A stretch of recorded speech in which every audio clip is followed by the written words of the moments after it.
Let's get going with all the energy to our next session.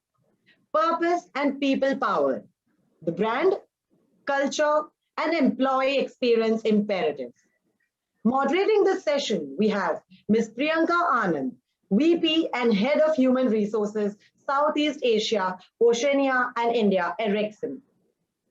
Priyanka brings to the position a vast experience from her 19-year career, of which more than 7 years have been with Ericsson. In her current role, she is leading an HR team of 60 resources spread over more than 10 countries and driving the HR strategy across the geography. Joining her, we have Ms. Dia Suri, Director, People Resources, McDonald's. Dia is an experienced talent management consultant with a demonstrated history of working in the retail industry. With an experience of more than 20 years, she is a strong human resource professional skilled in talent management, coaching, employee engagement, and much more. Joining them is Ms. Himangini Jayant, Vice President, People and Culture, Dr. Oetker, India. Himangini, with 20 plus years of cross-industry experience as a consultant, internal HR, and coach.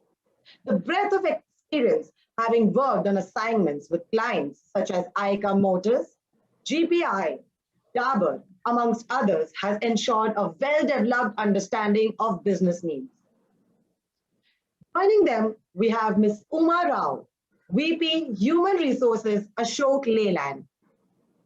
Uma is an HR professional with well-rounded HR experience of more than 25 years in multiple sectors. She has worked very closely with business in managing mission-critical projects and assignments and provided a strategic perspective to businesses. Over to you, Priyanka. Great, thanks. And again, it was a good round of introduction for me, and I'm assuming for the others as well. And glad to be here to share our perspectives. And like I said, it's a session where we are going to share our perspectives. We're also keen to hear what you have experienced in your own spots, in your own spaces, and how do we really bring value to this conversation really is that we look at how purpose and people-powered approach towards building the brand, culture, and employee experience is imperative, right? And this entire session is about each one of us sharing our experiences. It will also give us an option to, again, hear your perspectives and views, but share how we have seen things work towards strength to strength when we have implemented some of these examples or those experiences into our day-to-day work life. So with that, I think I'll make a quick start and then pick up the question and answers that are important for us to rally through, right? So first of all, I think I'm opening it up for the panel now to give their expert views on how important do we believe is the purpose of an organization? And again, how important is it to connect with employees, the purpose, and also for stakeholders and customers? And then again, it'll be good to have perspectives from each one of you. So I'm opening it up for the participants to chime in.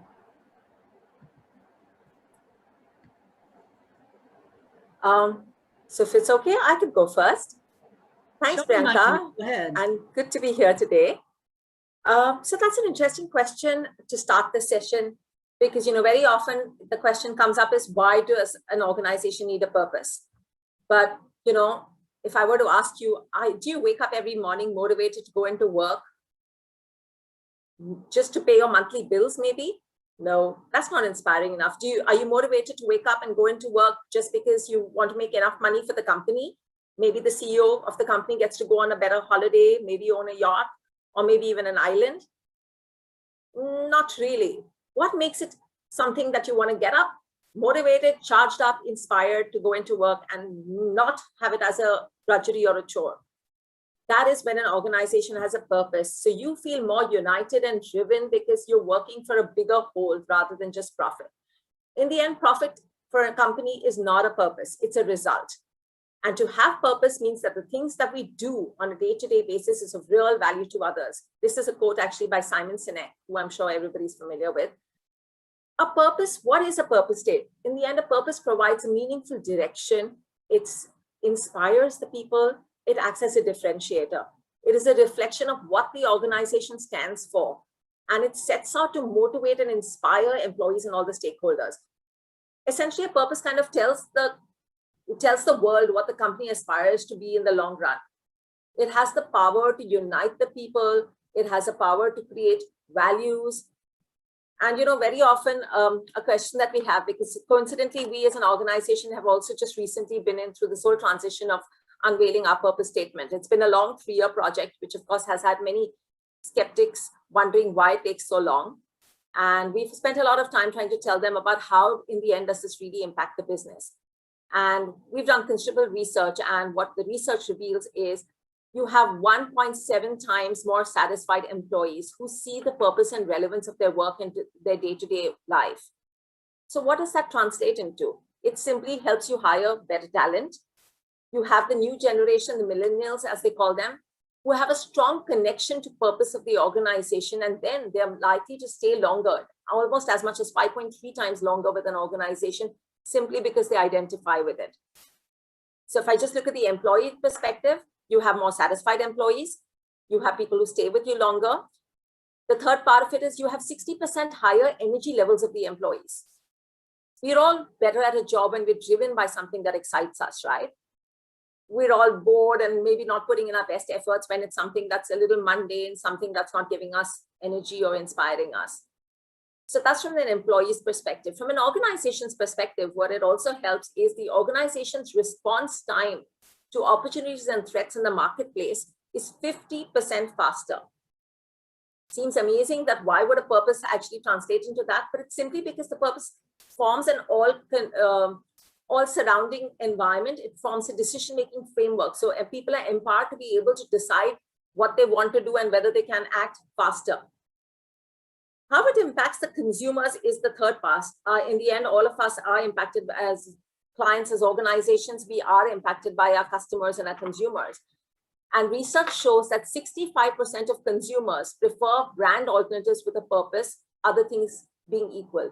So if you were to go on the market shelf, on the retail shelf, and you see 2 products, both completely equal in all aspects possible, and the only thing differentiating them is that one comes in from a brand that has a purpose, you're more likely to pick up that product off the shelf.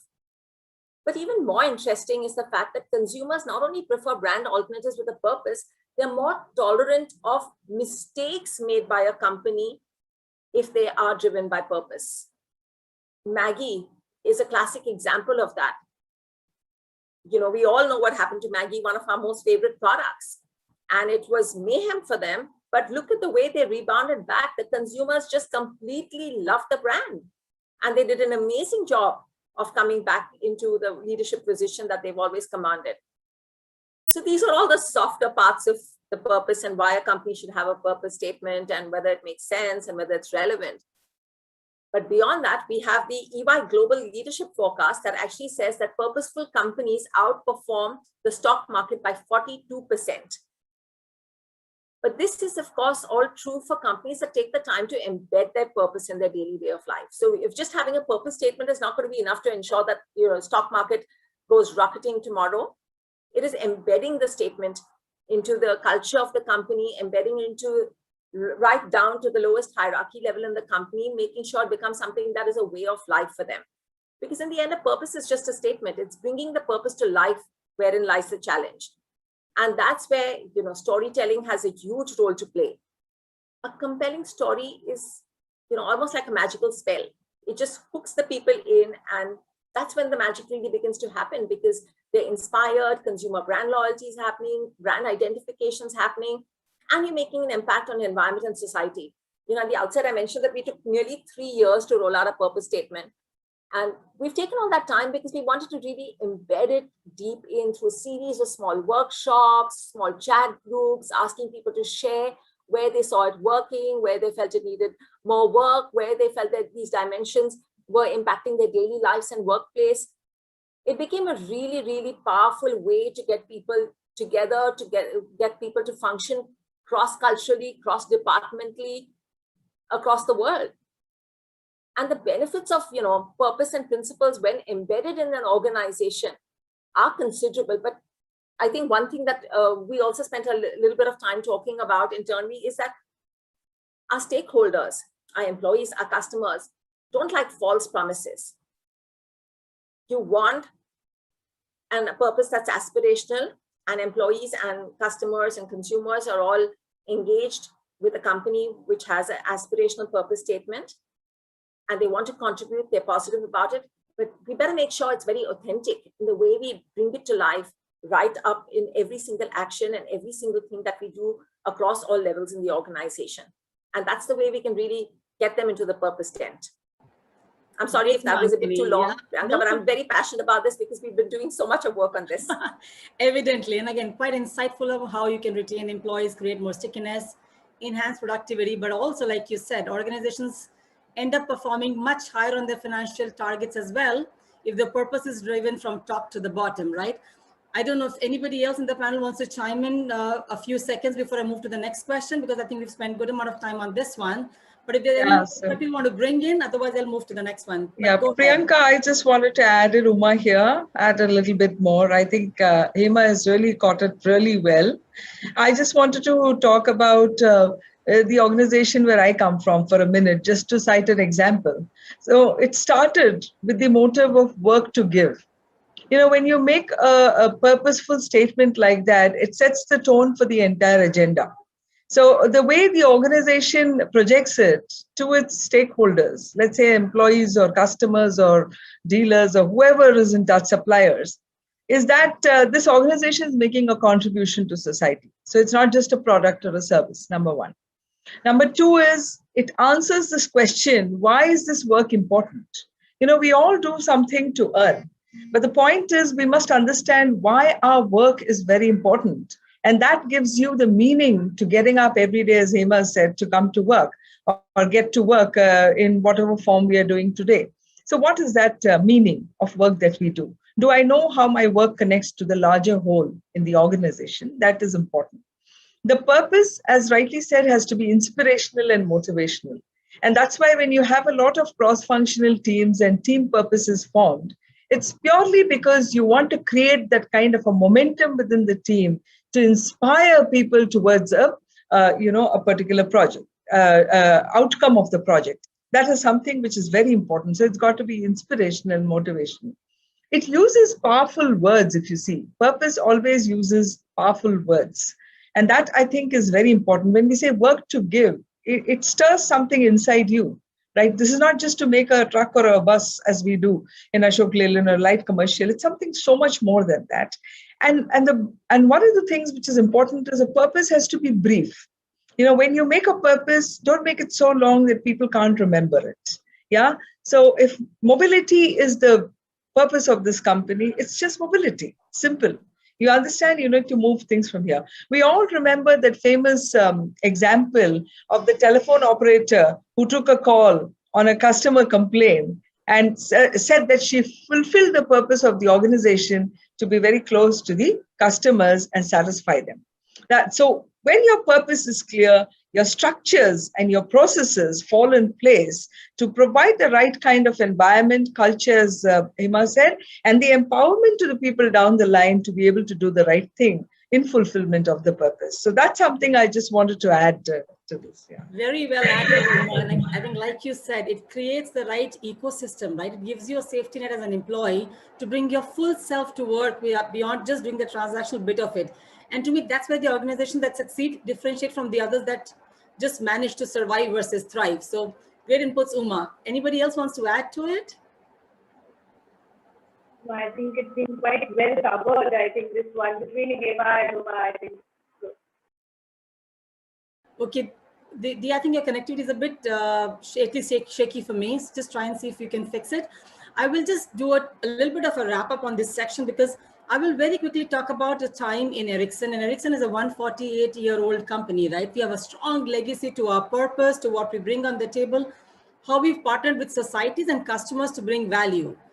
And at some stage in 2017, we were down the pits, right? Everything that could have possibly gone wrong went wrong. Our CEO stepped down, our CFO stepped down. All the analysts were almost writing off Ericsson as a company. We were also looking at our own investors questioning whether this will really survive the storm that we were in. Our financials were down the pit. Our product strategy was going haywire. So to me, we were caught in the middle of a perfect storm. Everything that could have possibly gone wrong went wrong, right? And what happens when the ship is on fire? The best of the ones jump off the ship the first. That's the experience that you have. But for Ericsson, what really became a saving grace was our employees, people who believed that this is just a phase, it's just a blip, and this is something which we will tide over it, right? And where we are today, we've broken all our financial target records. We are one of the best performing organizations in telecom. Our product strategy, we have a leadership in 5G, and most importantly, our financial targets for 2022 were achieved in 2020, which was one of the most unprecedented years any company would have experienced, right? We've been able to take care of our people. So it just gives you a sense of pride when the purpose trickles from top down, but also it's in every nook and corner of what you do. So to me, that kind of purpose has a profound impact on how employees foresee their journey with the company, mapping the moments that matter. So with that, I think I'll pause and move to the next question then. And again, it will be great to hear from all of you as panelists, how does storytelling work? Something which we really see has been instrumental in today's times in creating brands, or probably it always was, right? Storytelling has been profound, and we hear of examples of how organizations have really emerged, create stickiness and impact by having a storytelling approach, both towards their brands, customers, as well as about their culture. So it will be great to hear how you can share your examples about experimenting storytelling and how did it have an impact within your own organizational journey.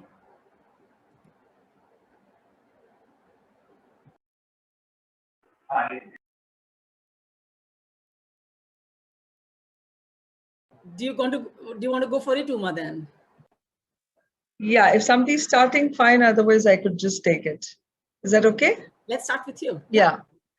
Yeah, so storytelling, I think in India, and I'm really passionate about this topic because, India is, for example, a nation of stories, right? Storytelling, stories, heroes, fights. So it's a very important folklore for our country.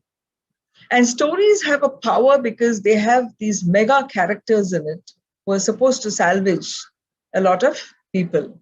In India, it assumes a wider importance because the power distance has been very high from the beginning, right? And so the leaders or the heroes are up there on the pedestal, and then there are the rest of the people who are down. And therefore, a lot of the leadership stories create a huge impact on the organization because of this whole ethos that we have in our country. Now, why does it matter to have stories? Because stories are reason to believe that something can happen, because you actually create a whole situation and say that, it happened like this and then it happened like that. And, these are the narrations, and therefore we accomplished what we did at that time. So there's a reason to believe, because many times when tough decisions are made, tough tasks are taken up, the reason to believe is very low, right? Because you haven't done it. You're always worried whether it will happen. But when you tell stories, the piece on culture, the piece on achievement, the piece on being together, the piece on collaboration, everything comes in to tell you of the ingredients that help to make the story very interesting. And therefore, if organizations leverage the power of storytelling, it is the best way to do it. I'll give you a small example. Commercial vehicle industry is cyclical in nature. So every 6-7 years, it kind of takes a dip, pretty bad one, and then it comes back. Now, one of the times that we had it, some of our competitors, one in particular, an MNC, went out to say that we're going to muzzle them under our foot. And that's the kind of statement that was made, saying that we can easily overcome them, we'll muzzle them under our foot. And believe me, the organization used this piece very well to tell why we can't be muzzled. What are some great things that we have done over the last 70 years? What are the number of firsts that we brought in here? What are the kind of innovations that we have done? And then, at the end, it's like a call for action in people saying that, guys, do you think that we'll really be muzzled with the kind of history that we have? And suddenly you will see a euphoria in people to say, no way, we're not going to allow this company to go down. So this is the kind of positive channelization of something that you get in the form of a story, which has to be repeated again with all the people. You should not have a different story every time. You must repeat the same story to them so that it goes down to the last person. So after that, the kind of upturn that we had was unprecedented. Same set of people, everything the same, all the issues in the market continued, but they just rose like a phoenix. Yeah. But one caution here, and I'm going to stop after that, is one caution to this is, you can use this for the wrong things as well. So power of storytelling can be used in a very negative way as well. It is for us to decide what kind of a story we want to tell and what kind of a game you want to play in the market. So there have been many ad campaigns that we are aware of where they have actually run down their opponent in a not a very nice way. I'm not talking about Benz or a BMW having a fight. They do it in style. Actually, it just makes the other aim for more. If you can do it, do that way. But if you do any other way, I think it goes back to your purpose and culture. So stories have to be told to bring the positive side of it more than the negative. Well said, Uman. I love the part about, how you can use it both for constructive uses, but also you can drive negative messaging in relaying around this, right? Even in the current context, when we're experiencing such a huge outburst of pandemic, relaying negative messages can actually create so much of anxiety for people. We undermine the importance of relaying positive messages that really get people out of the zone that they're getting spiraled down into. So I think that's a great input. And thanks, Uma, for sharing how you managed to attack the competition by having the positive relay of stories and messages. Great. Anybody else wants to add to it?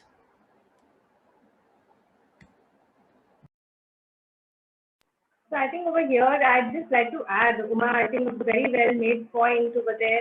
So I think absolutely, storytelling has the power to decide what's the emotion you want to evoke, be it with your, internal customers or your external customers, and in the right hands. And I think all of us would have experienced it, within our own brands over the last year, the feeling of anxiety being dealt with, the feeling of staying real and sharing the actual obstacles or exactly what you're solving for, in these unprecedented times. So, I think that's the emotion you want to evoke. You want them to believe that you can, surmount the current times. And I think if that's used powerfully with the right intent, it's a beautiful tool. Completely agree. So I don't know if anybody wants to add, but I can just talk about our Ericsson experience. Like I said, a lot of things are difficult when you drive it across an organization with 100,000 plus people, right? And for us, it's also about the legacy we want to preserve, while try to take the next leap into the future we want to build ourselves. So we are always ready to take the next leap into the new chapter of our journey. And to us, we had something very, very, I would say, close to our heart that we embarked upon, the whole culture transformation journey that we called as Ericsson on the Move. And we called it a move because you never arrive when it comes to transformation. You're always moving around, right? And one thing that we thought was extremely profound was we made a big investment of flying around 10,000 people, leaders across the company into some locations that we earmarked as locations to drive this culture transformation workshops, right? And the whole intent of this workshop was not to cascade down canned messages, but create collaborating forums where employees could share their own experiences. So we called it storytelling, but more about storytelling of my own experiences. And what we realized was when the employees were talking about their own experiences, it created huge amount of awareness of how small ripples can really drive a momentum or emotion. And secondly, people could connect, right? That yes, I have done things, I can steal with pride, I can share on how I'm transforming. So our cultural behaviors came to life much easier than we had ever done in the past. So our 5 behaviors were really about empathy and humanness, about speak up, about collaboration and cooperation, or again, fact-based decisions or speedy execution. So these 5 behaviors became so evident in whatever we did, because of the profound impact of people being able to connect to these 5 behaviors. And it only happened because people were sharing their stories. So to me, that creates a huge amount of momentum without big investments, right? Of course, there's an investment in flying around people, but because of this whole pandemic, we moved it to a virtual setup. And again, the same momentum continued. So to us, storytelling became a profound way of getting through this. And even externally, we've always struggled with this concept of employee value proposition, right? You always think, how do you create that value for the external audience and internal employees? And we created our people story.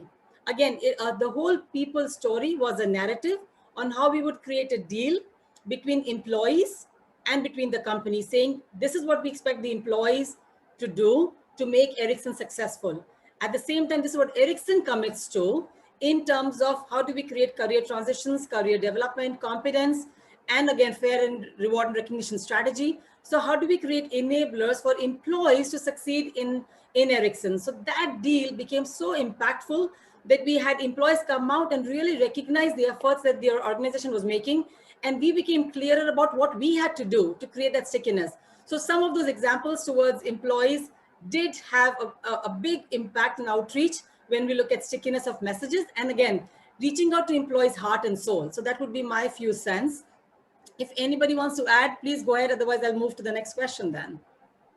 Priyanka, I just had one dimension to touch on. I agree with all the points you've made, in fact, and all three of you actually, because it resonates completely with what we're doing. So at Dr. Oetker, our purpose statement finally is creating a taste of home. We are also a 130-odd-year company, and we are, of course, into food products. So creating a taste of home for us means bringing our own taste and making every consumer feel this is their own taste of home and maa ke haath ka khana, which we all identify with. And of course, for the employees, it should feel like their home because we spend more hours there. But the one part that I wanted to touch upon in this particular dimension of storytelling, so storytelling, like Uma said, has been there through the ages, and it still continues to be one of the most powerful tools of communication. But the medium of storytelling has changed dramatically from the times of where we used to read long, tedious books, maybe like the Mahabharata and all, which used to be inspirational to us growing up. Today, an average person does not have the time to listen to such a long story. You need to find quicker hooks. And now it's become a lot more of, one was the video approach, and now with the Instagram, etc., it's actually a story through pictures. And organizations who master that art, because you get that little bit of attention only, and making that little bit of attention count and getting the maximum message that you want to make and getting it right across in that brief moment of time that you have is becoming even more critical in storytelling. That's the only point I wanted to really make. Brilliant. I think, yeah, using so many techniques on this part. Good way to wrap up this point again, Himagri. Very good inputs from you.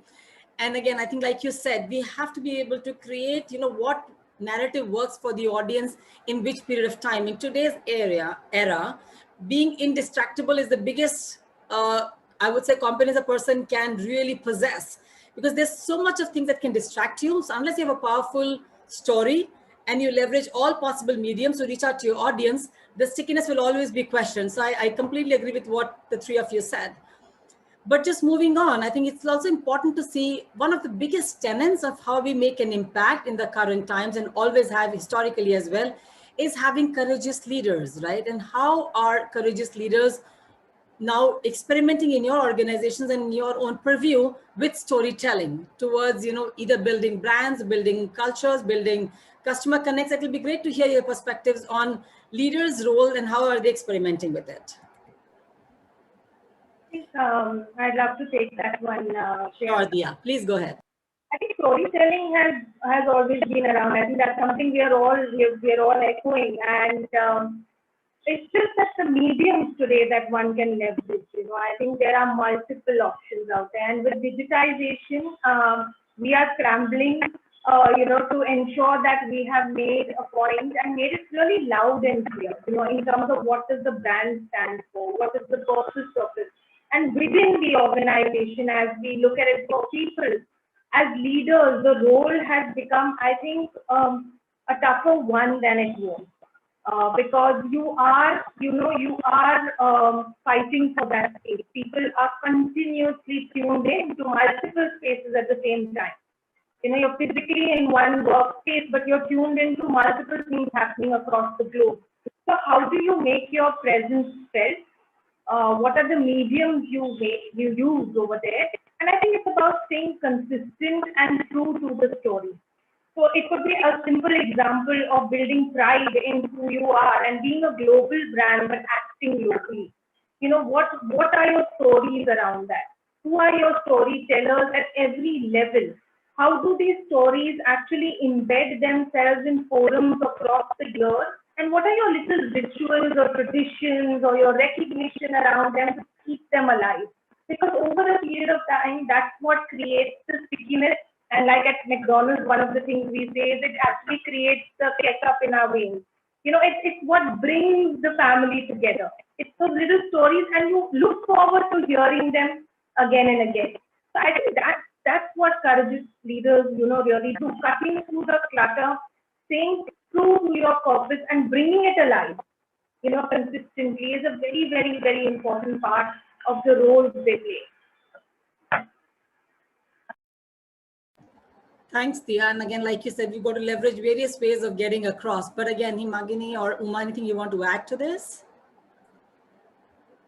So if I may, thank you, Dia. Just one point I wanted to add on is I think also what courageous leaders do is take a stand for what they believe in. Courageous leaders who stand for their purpose, whether it means sacrificing their profit motive only to be true and authentic to their purpose, whether it is to say, I would not work with a non-sustainable supplier, even though it means it's someone who I'm probably going to be sacrificing a lot of the profit margin only to work with somebody who's sustainable, but taking a stance, because otherwise, if you're not authentic and you're not living that purpose in day-to-day life, there's nobody who's getting inspired by it. And that, I think, again, is a leader that counts. Brilliant. Agreed. Completely. Uma, anything? Priyanka, can I just add a little bit there? Absolutely. Yeah. So, I so resonate with Hema. As she was speaking, I just remembered something. I was working in this FMCG company, chocolates. They made chocolates. So we were doing the gift boxes for Diwali. And so there were a pack of chocolates and then 2 diyas inside each box. And it was going very well. Everything was happening. And suddenly, I think they came to know that these diyas were being made by young children, not in the acceptable age, right, of employment. So it was a very big consignment. And just before Diwali, you can imagine, I mean, that's a time, if you are in some of the metros, you will realize things are strewn on the road and all over the place and, trying to sell. And the whole consignment was withdrawn. It was a big loss for us, but the organization withdrew it because it didn't resonate with what they were trying to do as an organization. So I think this is important. This is not symbolism. It's actually walking the talk.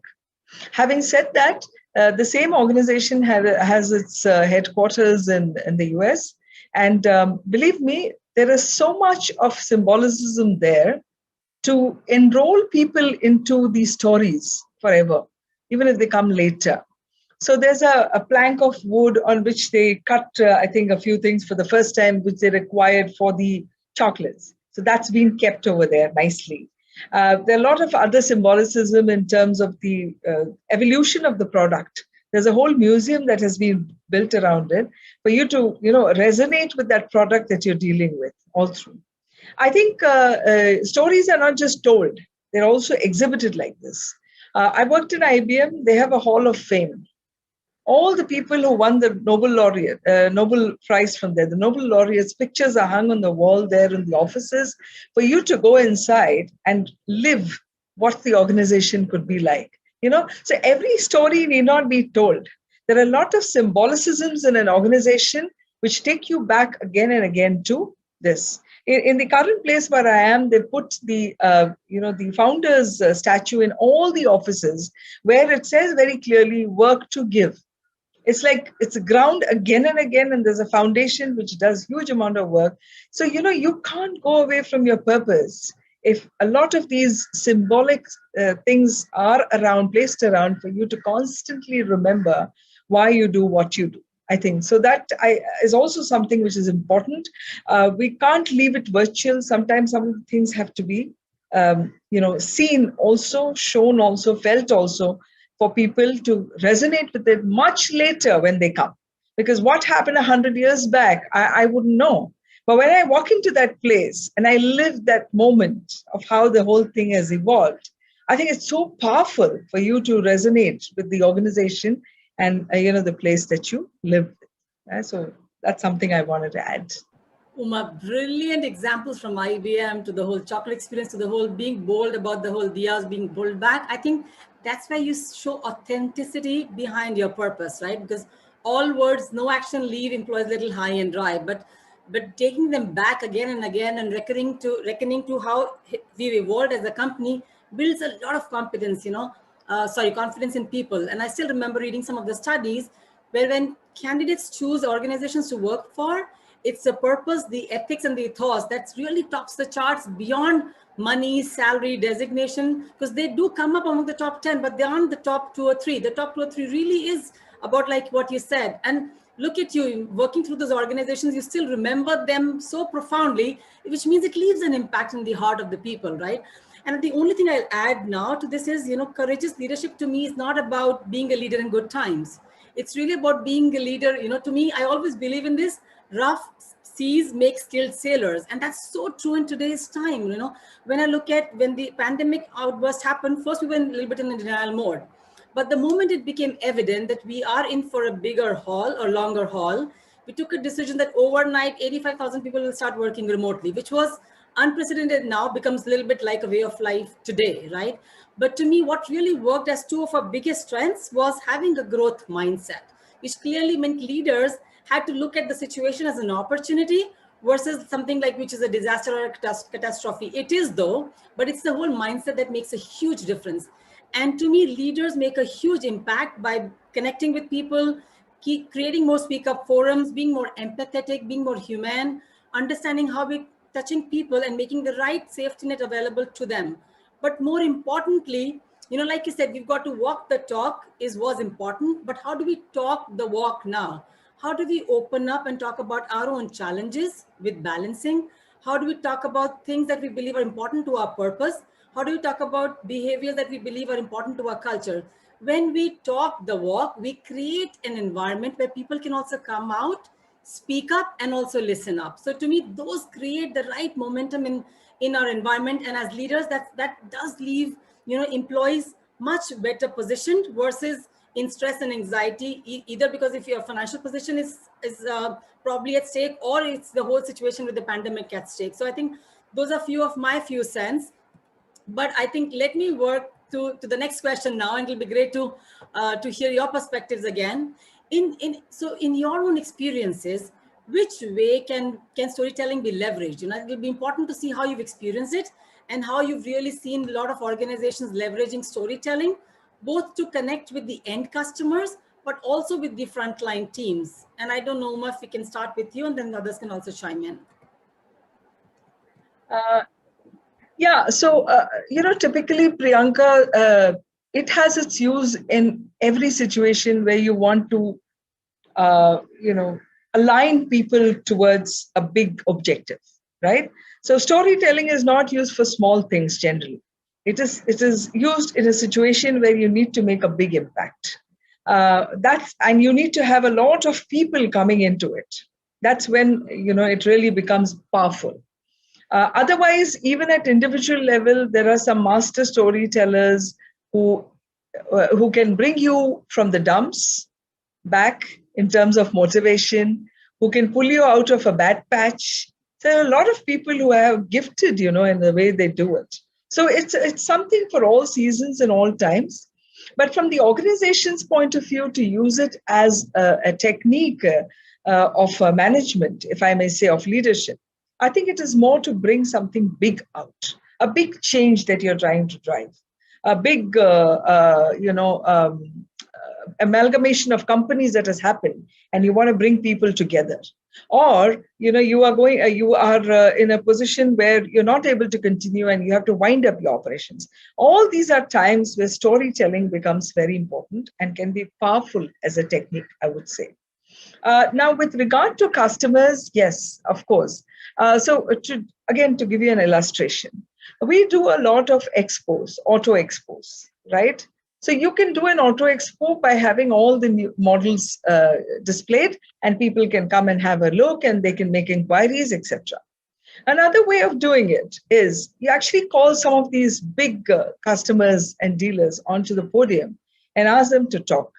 And instantly you will get to hear that when my father started 60 years back, when somebody started 70 years back, the stories invariably become the way of connecting to the organization today. And in that moment, what happens is the story also tells you how the company has changed and how they are benefiting from the company over the years. It's a classic testimony for an organization as to how they have evolved and still remained relevant to the customer. So I think one of the ways in which you can actually take it to the customer is actually have the customer come and talk to you about it. And they come back with a lot of stories. And those stories are emotional, because if they remember it 70 years or 60 years hence, it's supposed to be very emotional. It's emotional. It connects to the last person. Suddenly there is a pride in association with an organization, which becomes much higher than before. Now, you can convert these stories in a million ways. So when we had a 70-year celebration, we created a coffee book. And we took the stories of a lot of people who are associated with this organization, be suppliers, customers, employees, past union leaders, so many people, because a story is multidimensional. Remember that. It's the truth for everybody who sees us the way they see. So I think this was a beautiful coffee table with 100 stories printed and put over there for posterity to know, and the emotion that came with it. So again, I feel that, if you want to reach to the customers, you have to connect with them and get them to speak to you to understand whether you're really reaching. Because you don't need to create story selling sessions in that sense. Things that you recollect and do become part of the folklore over a period of time. So that's what I would. And I think we're almost running towards time up. So I'll just wrap up by just saying that, I think storytelling creates a two-folded impact. It does help you connect, create an intellectual connect, but also a personal connect, like you said. It just gives a holistic view on how you can keep people on the journey. And it's not just about the story of what the content is, how it's delivered and who delivers it also makes a huge impact. Customers talking about their stories of their experiences with us as an organization creates a much higher impact. But of course, employees talking about their experiences, to me, employees are the biggest brand ambassador that a company can have, and their stories have the highest degree of stickiness. So with that, Hema and Dia, I think we have final 1 more second to wrap up. So if you have a minute to add something, go ahead. Otherwise, we'll just wrap up and give it back to the organizers then. I think I'll just add to one aspect that Uma did highlight on, building the bond between the brand, the customer, and the frontliners, and this is something typically even in retail, we have tried to create those connects, but you try and build, there is this constant identity and discrimination that is there, which exists within the society between blue collar and white collar, and how people who generally serve, get treated, and bringing in the humane aspect through storytelling on their journeys, their lives, and them being real people who are making careers. So that's been a very important part of embedding these people and allowing them to continue with their jobs and lives with pride. And telling these stories through these people. Whether it's digitally or in the restaurants that we occupy. The second piece has been about going back to people who started off their career. And I think that's something, that Uma brought up. They might be at different places today. Somebody might be in the top of a retail position, somebody might be a hotelier, So but their first job was over here, and they learned the foundation skills. It just changes, the way people look at a certain job, or look at the way they treat people. And, that's the power of change that you can bringing out the humanness of these, using that in your storytelling. I think the medium at times isn't, but it's about keeping it connected. Thanks, Dia. All right, so we're almost time up. So I'll just summarize saying, I think great inputs from all of you, very informative. and I tried to sneak in a few of my perspectives. But again, who doesn't love a good story? All of us do, right? So storytelling to me is the way to communicate in the future, to connect with the head and the hearts and the soul of our people. So with that, thank you, and over to you guys back in the organizing team. Great work, Priyanka. Thank you so much, Priyanka, Uma, Himangini, and Dia. That was indeed insightful.